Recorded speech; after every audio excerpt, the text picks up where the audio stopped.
I guess this is going to be aimed a lot at healthcare professionals and people who are just beginning their journey in entrepreneurship. A lot of us don't know where to start. We don't know what to do, what direction to take. We don't know what licenses we need. We just don't understand anything about entrepreneurship. And the reason is because in the education system, they don't tell us anything about it. We're not taught about, just how to generate revenue for ourselves. We are taught to be employees. Listen, there's nothing wrong with being an employee. There is nothing wrong with working for a beautiful corporation that provides you with a 401k, excuse me, a solid income, great benefits, a good work atmosphere, and all the other things that go along with working for a large organization, a health system. There's nothing wrong with it, right? So I don't want to demonize being an employee, because for a lot of people, this is the way of life that just works for them. And I'm not here to glamorize entrepreneurship either.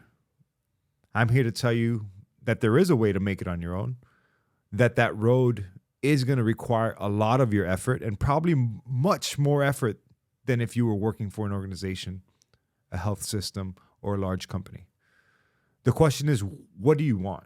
What do you want for yourself? What do you want for your family? And what do you want for your future? Because that's where the difference lies, right? The difference lies in the fact that if you do make it, if you put in the work, if you put in the effort, and everything goes maybe not exactly how you planned, but things go well for you, there's the potential for so much more growth if you play your cards right. If you learn to play this game called entrepreneurship, if you learn to play it, my God, the upside is huge. And the beauty of it is that the market doesn't lie. The market will dictate whether or not you are doing well or not doing well. Your growth will depend on you, nobody else. You won't be able to hide behind anyone else when you're playing this game that we call entrepreneurship. Because if I'm working for a large organization, I can be a B-, C+ employee and probably get away with a lot of things. I can drop the ball here and there, and it's going to be okay for me because there's a large support system that keeps that machine running. But if you're working for a smaller organization, it's not so easy anymore, because every little ball that's dropped has major implications. Everything that's put off until the next day or the next week or the next month also can cost you quite a bit, especially when you're in these stages of growth. So now the question is, you say that you want to be an entrepreneur. Number one, do you have the business idea? Number two, are you willing to take action? Number three, is there an actual plan in place? Number four, do you have the right people or personnel, knowledge, or skill set to drive you forward? If you do, amazing. What's holding you back? And if you don't, are you doing the things that you need to do to gain the plan, to have better ideas, to put the things into action, to gather the personnel, or to gather the knowledge and skill set that you need to make this thing work? Are you willing to fail? Are you willing to deal with the failure? Are you willing to promote yourself time and time again on social media and possibly embarrass yourself when nothing goes the way you planned? It sounds real good to have a large grand opening, to welcome everybody into your space, to let everybody know about the business idea that you have. The grand opening is beautiful, but the grand opening is a joke. It is a joke. I'm 3 years into this game, and I can tell you, I never had a grand opening. Things just started rolling, and we haven't stopped since then. Sure, we had a Christmas party last year. We've had a couple of events here and there that you can call celebratory, but they're really not. They're more so to bring attention to the company and what we're trying to do, and to really have people invest in the movement that we are trying to create, which is just linking, bringing attention to the link between mental health and physical fitness. breaking the stigma of mental health, making the need for medications normal, but not the crutch, recognizing that there is no silver bullet. So that's what we're trying to do here. We're trying to educate, empower, show empathy towards people who have mental illness. We're trying to bring attention so that everybody can recognize that mental illness is here and it's not going anywhere. So that's what we're doing on the business side of things, right? Or not on the business awareness side of things, because it's the marketing side. So we want people to know who we are and what our brand stands for, which is great. It's beautiful. But how did we get here to this point was a lot of work, a lot of effort. And I feel like we're just getting started. We're 3 years in. Right now, my biggest priority is hiring. And hiring is difficult. Hiring is extremely difficult when you want to bring the right people onto your team that really fit the mold of who you are and what you stand for, that bring the same morals, values, and just customer service that you desire for the people that you're bringing into your company. Because it's really easy to draw eyes onto your company, but if you're not delivering with the right service, you're going to fall short. And again, the market doesn't lie. Because little by little, if your company is not offering the quality, then people will fall out. If you are promoting people heavily and paying for Google ads and sponsored ads on Instagram and using all these social media techniques to attract people, that's beautiful. Now, the question is, how do you retain them? And you retain them with a great front office, that first impression when they call and they really feel helped and heard. And this goes for any industry. People need to feel cared for.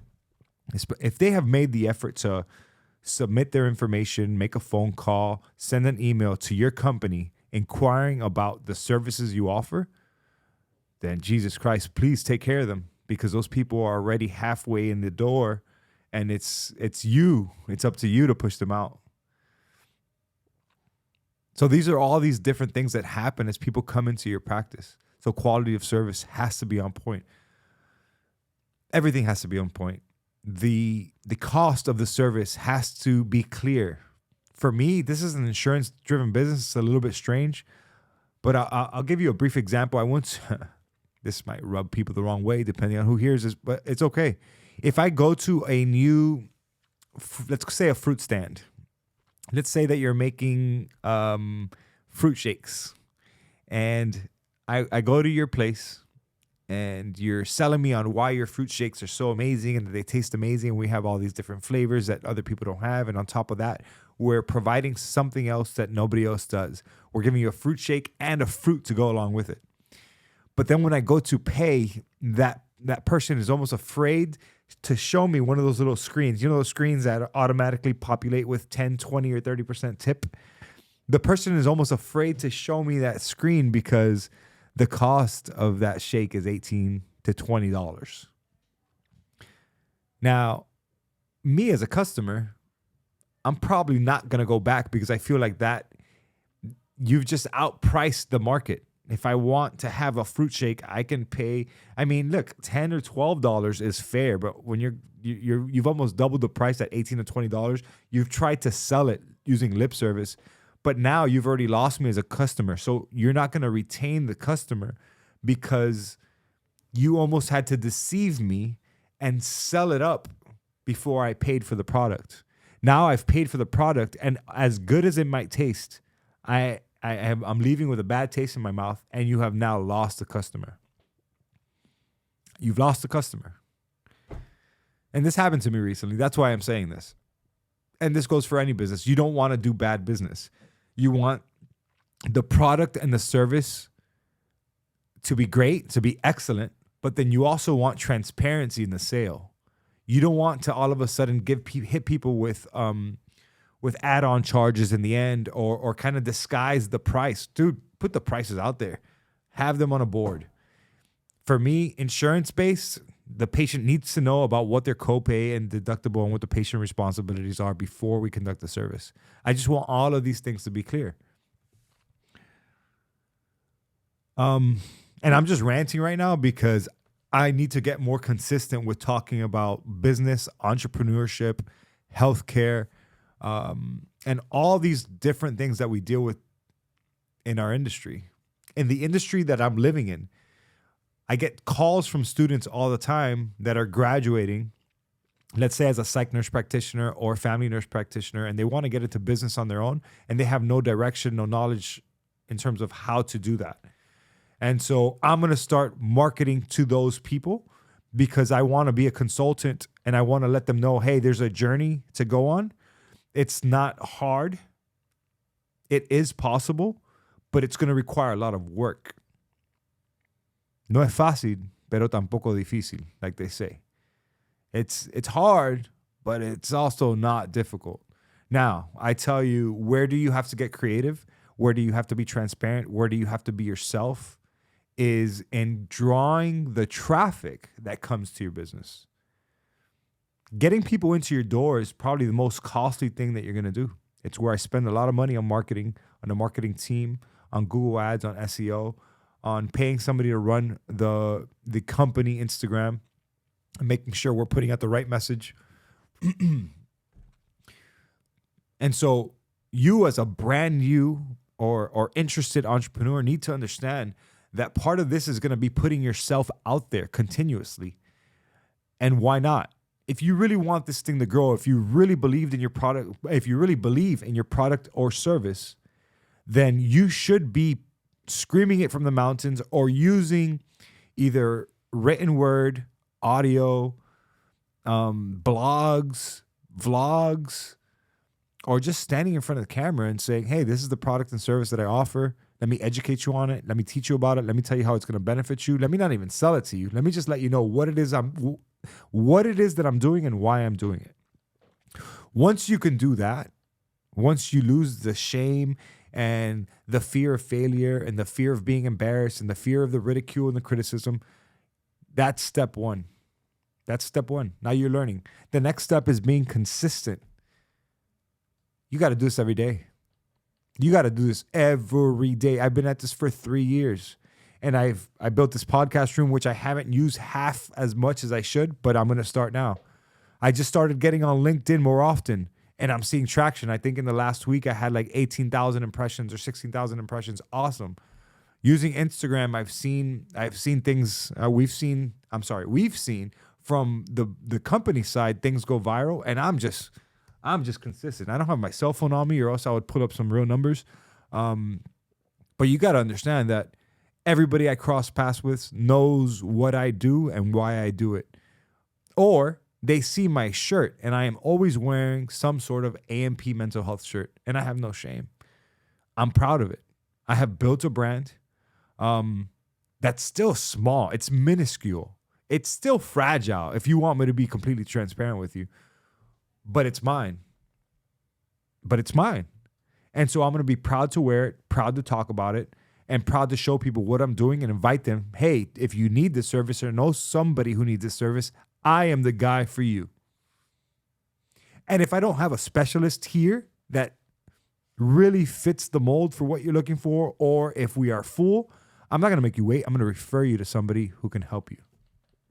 That's where I am today. And that's what I preach. That's what I live. And so again, it goes back to me believing in the product or service. So if you believe in the product or service that you're offering, why aren't you talking about it? How come I don't know about your t-shirt business? How come I don't know that you do design work? Why don't I know that you are trying to start a nail business on the side? How come nobody knows that you're a personal trainer? Why don't they know, about your tire shop, about whatever business that you're in?